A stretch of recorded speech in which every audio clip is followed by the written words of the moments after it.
Hello, friends and fellow adventurers. Welcome back to Rolling Solo RPG. Today, we are going to be playing Session 19 of Zargo's Tale.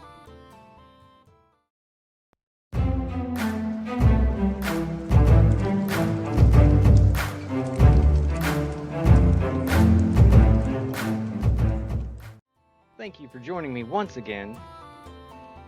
Last video, I intended to just go ahead and jump right into what we're going to do today, until I realized that we needed to level up.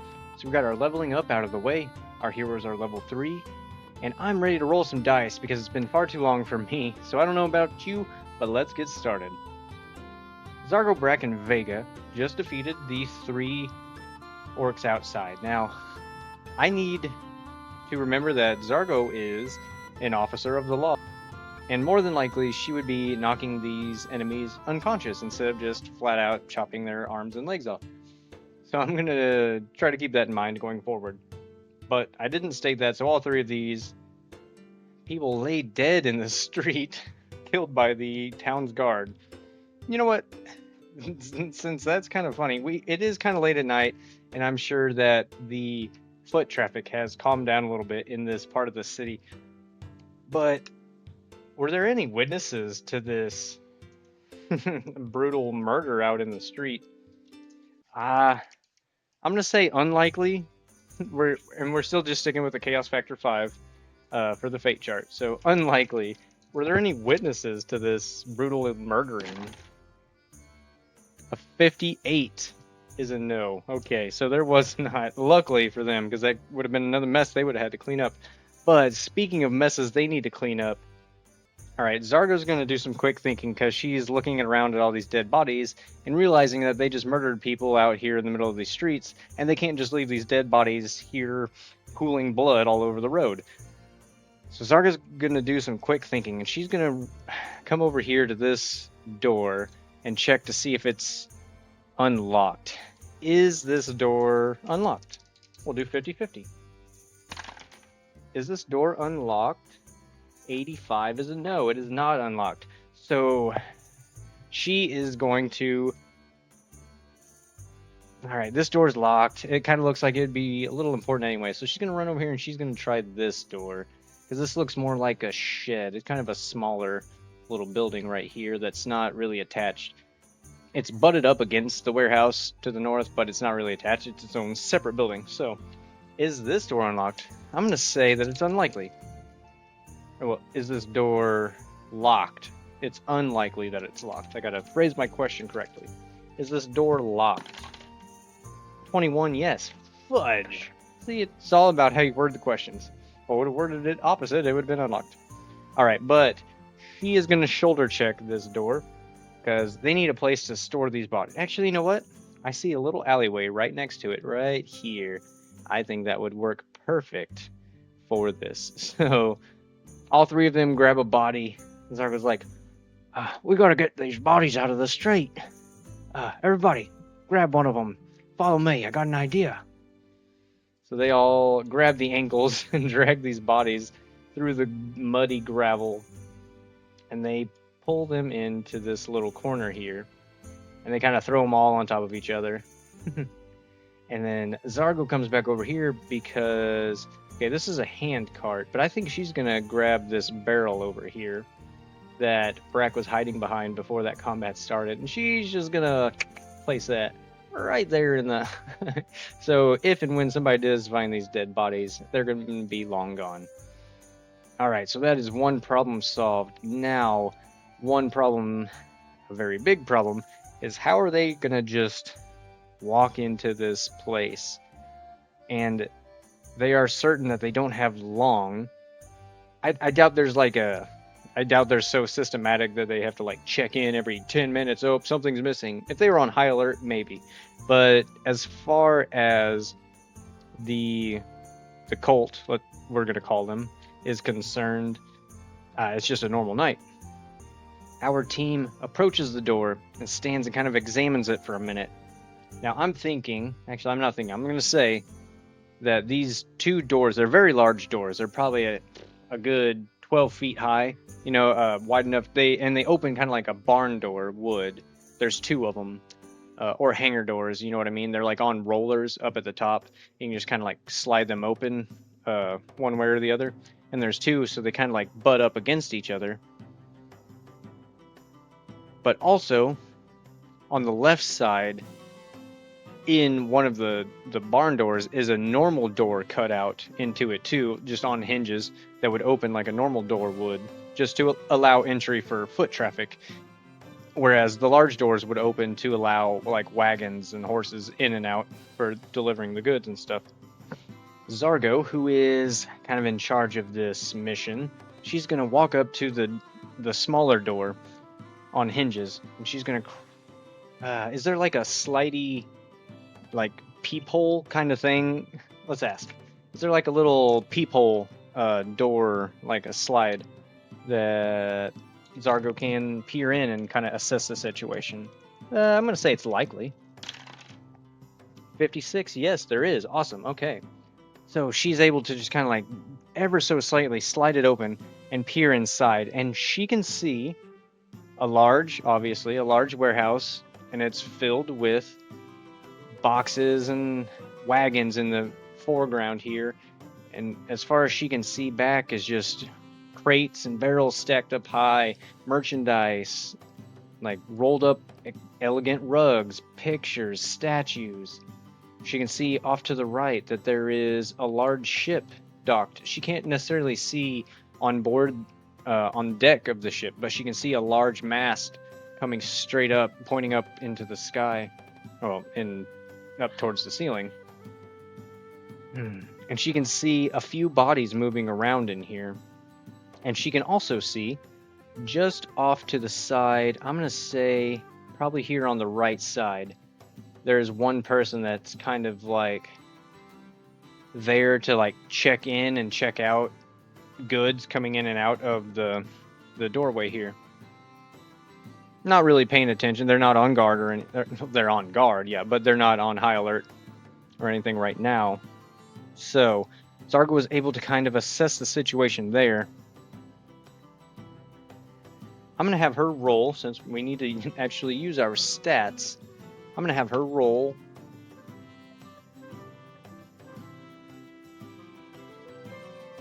a perception check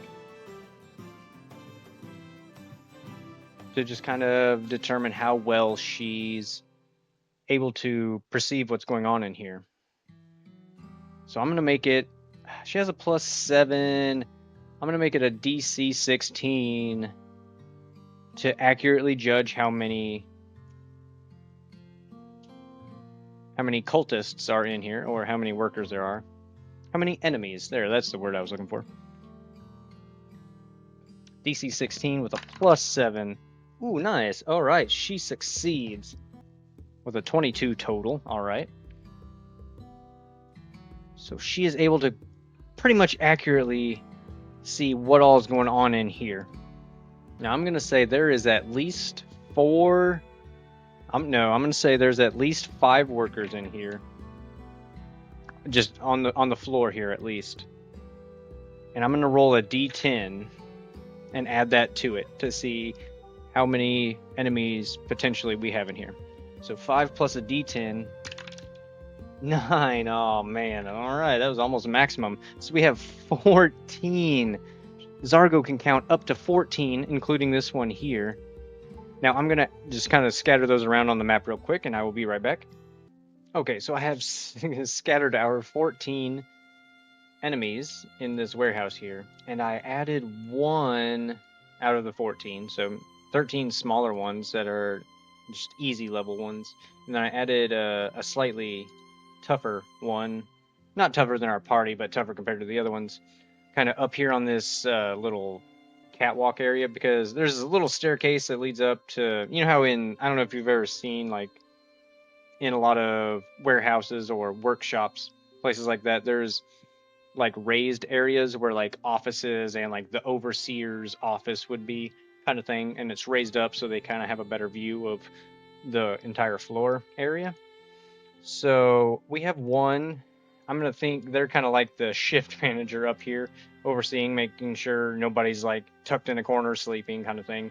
So this person is going to be pretty vigilant. The other one's on the floor. I kind of have them scattered out. Some on the boat up here, some working in the corner, blah, blah, blah, blah.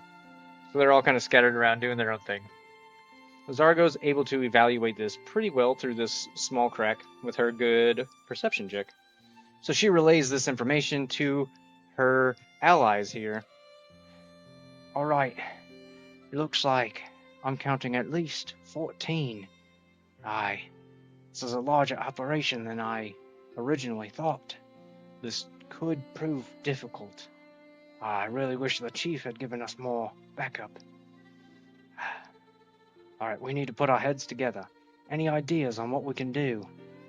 We're definitely going to have to do something stealthy at first, in hopes of not getting caught and thin the numbers before something larger escalates. Hopefully that doesn't happen at all. Alright, so I have an idea on my GM metagaming side. So I'm going to have Brack and Vega roll their dice, and whoever rolls the highest is going to have my idea.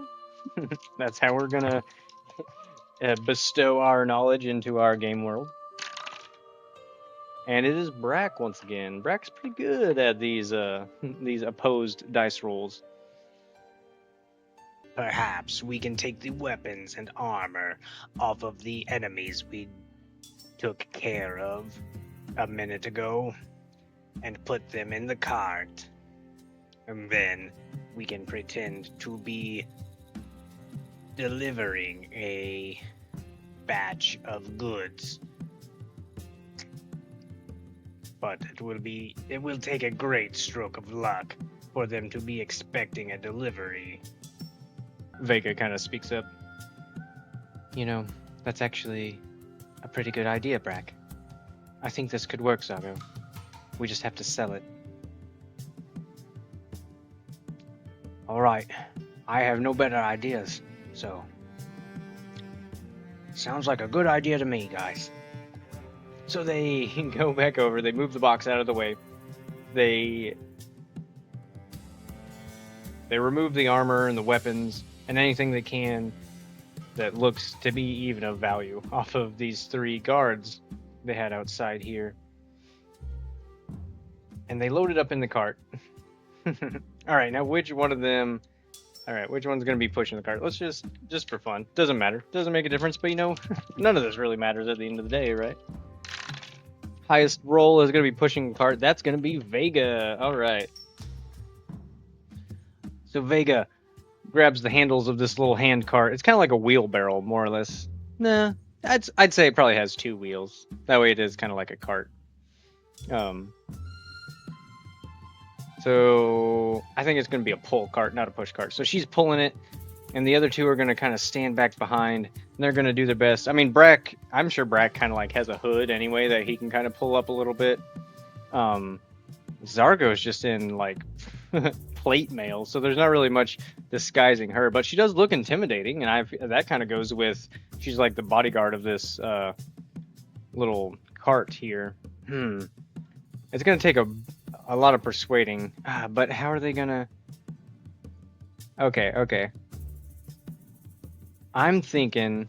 So these... I think there was at least one orc that was within the people guarding the door here.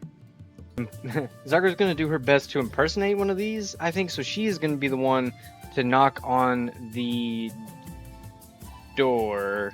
No, because if they knock, I feel like that's gonna give it away. So they're just going to go right in as if they had permission. Yeah, okay, I like that. So Zargo is going to slide one of the sliding doors open.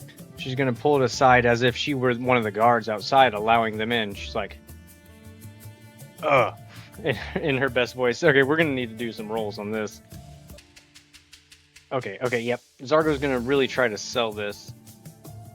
And she's going to have to beat, I believe, the will DC of this Halfling Street Watcher here. Halfling Street Watcher just being the creature character sheet I have for them. That's going to be a 15. Alright. So Zargo slides open the door a little ways, and she's speaking loud enough for the the cultist on the inside to hear, but she's pretending to speak to Vega, and she's like, All right, well, this is quite unusual, but if you say you have a delivery, then you'll have to take it up with the person inside. I give you permission to pass. so she's trying to sell that. That is going to be a, since she's intimidating Vega, I'm going to give it an intimidation roll. She has to beat a 15. Yo, nat 20. Yes, good job, Zargo. All right, so apparently this cultist on the inside cannot differentiate orc voices at all. She's convinced that this is nothing's gone on outside these walls past few minutes. So Vega makes her way up. I'm sure Vega has a little hood too. She kind of has it pulled up. Not that they even know what they look like or anything, but this isn't the normal delivery. And this cultist states that immediately. This is not our normal delivery person. What did you say? No, let's see. You are not our normal delivery person. But if the door guards let you inside, I suppose you must have something worthwhile. Vega. Yes, I do. We've procured a very good assortment of valuables here. And the only reason we are making an unscheduled delivery is because of the utmost value of these items. Here, take a look for yourself. And she pulls it in. Brack is waiting just on the other side. He hasn't made himself seen yet. Zargo is like, she has her shoulder kind of like showing just so that it kind of reassures the cultist on the inside that the bodyguards are still out there and everything's cool. But Brack, on the other hand, is like waiting just out of sight in case something goes bad here.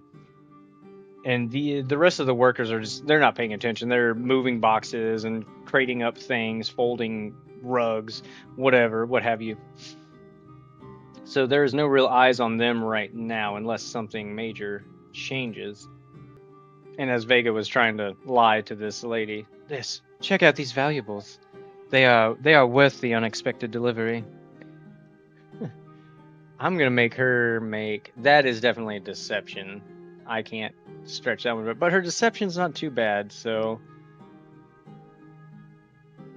that is a deception. That's still a DC 15. Oh yes, with a 16, or yeah, with a 16, that's a passo. the little halfling is kind of like looking over the goods. She has a little clipboard, I'm thinking, too, just for like kind of like checking off. Oh, this delivery here. This. So at the bottom, she's marking unexpected delivery. Oh, you're right. These armor and weapons are very well taken care of. I know right where it's gonna go. It's gonna go in Lot B, Section 6. You can go just to the right, hang a right here, take it down to the end of the dock where they are loading up the boxes onto that small boat there, and that will be good. Make yourself fast, though. No dilly-dallying, and I will be watching.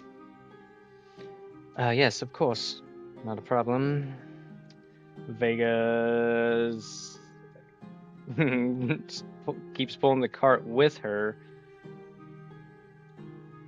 And I'm thinking that they kind of like had a signal planned, kind of like a bird whistle or a caca when the coast was clear. Now, how I do this, I'm sure I'm going to be breaking some Pathfinder rules, so if anybody's watching this and is very into doing things rules as written, you might be disappointed for this, because for this to work, I'm going to have to kind of pull some strings here, but we're going to do this Assassin's Creed style, or like any kind of game where you like sneak around and you just like, if you're able to come up behind somebody without them noticing, you can just kind of like assassinate them with one good swipe. So Vega, as she is kind of inching her way past, pulling the cart, she gives the signal because this gnome lady is kind of looking down at her clipboard as she's writing down this, and Brack comes in with his star knife and sneaks up behind her. So he's still going to have to make a hit. So if he is able to successfully beat her armor class, then it's just going to be an insta kill. She only has 8 hit points anyway, so honestly, I'm not really stressed. It's not like he's one hitting a boss or anything. So Brack walks up very carefully behind her. You know, I'll make him make a stealth check actually. He just got bumped up to stealth 11. And also, one thing I did change after I made the leveling up video is I had Brack assurance in medicine, but I don't feel like that accurately kind of goes with the way he is going. So I switched assurance over to stealth. So he does have assurance and stealth right now. And I think he's just going to automatically use the assurance because yes, I am the game master, so I kind of know the meta side of whether it would be efficient or not. And actually, it would not be effective in this situation. Wow, they actually have an 8. That would be an 18, and he would fail if he didn't. So I'm going to roll it. Hey, it's my game. Leave me alone. So he's going to roll stealth. He does have a plus 11. Ooh, nice. Very successful. So he has no problem tiptoeing up behind her, but he still has to make a successful strike. And that's going to be a plus 9 with his star knife, just to kind of like come up behind and jab one of the points into the neck of this. Oh, I was afraid of that. Shit. Okay, that's a nat 1, so that is a critical failure. So he was successfully able to kind of like tiptoe his way up, but as he like reared back to jab it into her neck, she stops looking at her clipboard and turns around to sit, and she sees him. Oh man, what are we gonna do? Okay, I'll ask the dice, because the dice are the storytellers here. Does Zargo see this and have time to act? Come on, I'm gonna say it's unlikely, but we need this. 83, no! Zargo's not able to react, so... fudge. What do we do? What do we do? What do we do? This could be bad already. Oh, man. Alright, dice. Is Vega able to see this, and is she able to act on this? She was already paying attention to the situation, and she is in a much better position to kind of just lunge at this situation. I'm going to make it 50-50, though. Does Vega see an opportunity and take it? 48, yes, on a 50-50, just barely. She hears the gasp from the halfling as she turns and sees the lizard man with a weapon drawn right behind her. And Vega is able to kind of like sidestep between the crate and the wagon she's carrying, and she's good at unsheathing and hitting, so I think Vega's going to make this, but we can't decide that. The dice are going to. So as Vega's unsheathing her weapon, and it's going to be her clan dagger, because she knows it's quick and can come out a lot faster than her short sword. She strikes. No!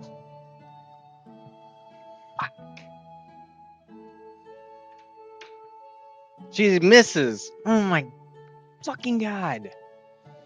Alright, well, I have hero points that I always forget that I have. Each hero has 1 hero point. I should have used one on Brack, but I'm going to use one now. Hero point. Vega's going to try this stab one more time. Thank you. Hero point. That was an 18, by the way. It flipped to it too when I moved it. An 18. That is a success. So as she looks up and sees Brack, her eyes kind of start to wide. She begins to gasp, and as she does, Vega is able to unsheath her clan dagger and plant it right in the esophagus of this little halfling, killing it. Oh, thank you, hero point. I did not know what I was going to do. I don't want 14 of these baddies on top of us as soon as we start infiltrating this place. All right. Boom. She is able to kind of get her. But this person, ooh, they're gonna have to stow this body quick.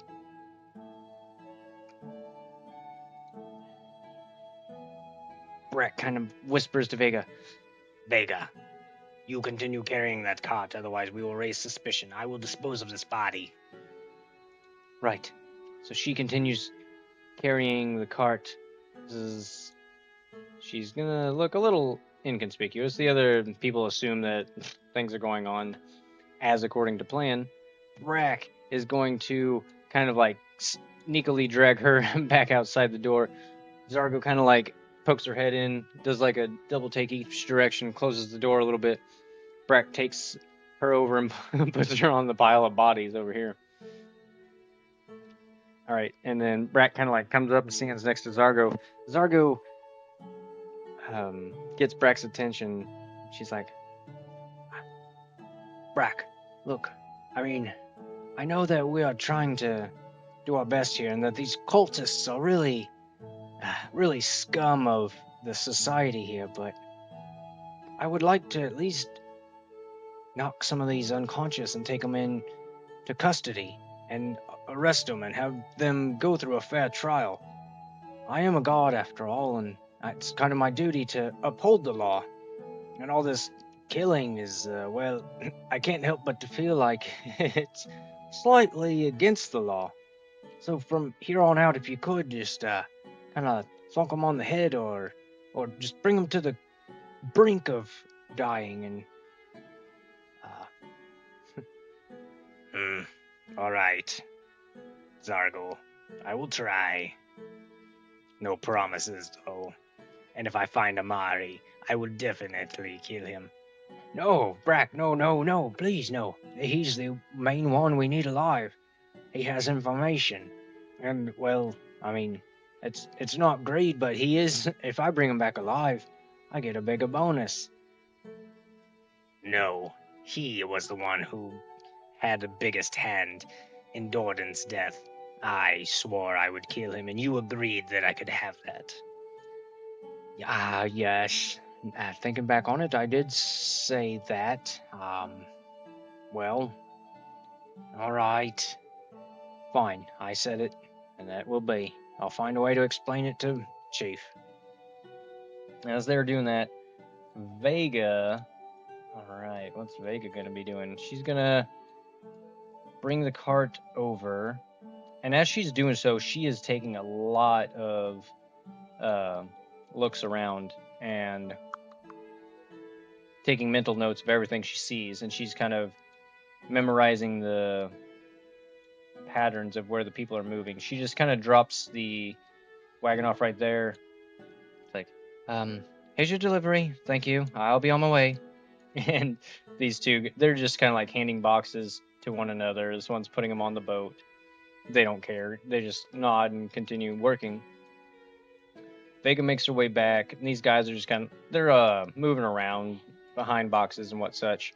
She makes her way back out the door, and she conveys what she saw in here to their friends, and she kind of like makes notes of good locations that they could possibly just take these guys out and thin the numbers as well as they could. But I'm afraid that some of them are too closely grouped. We're going to have a lot of luck on our side. Otherwise, we are going to be getting into a large scrap. And I think that is a good place to stop it. So we have cased the inside of the place. We've taken out a few guards, and we know that we can successfully at least get in and out of here temporarily, if nothing else, fairly easily right now. And yeah, I think we'll just stop it there, and then we will hopefully next session clear this place out and uncover what's going on here other than the obvious. But thank you guys for joining me once again. I had a lot of fun. Like I say, it had been a while since I'd rolled some dice, so it was nice to get that out there. I hope to see you all again next time. Thank you, and goodbye, friends.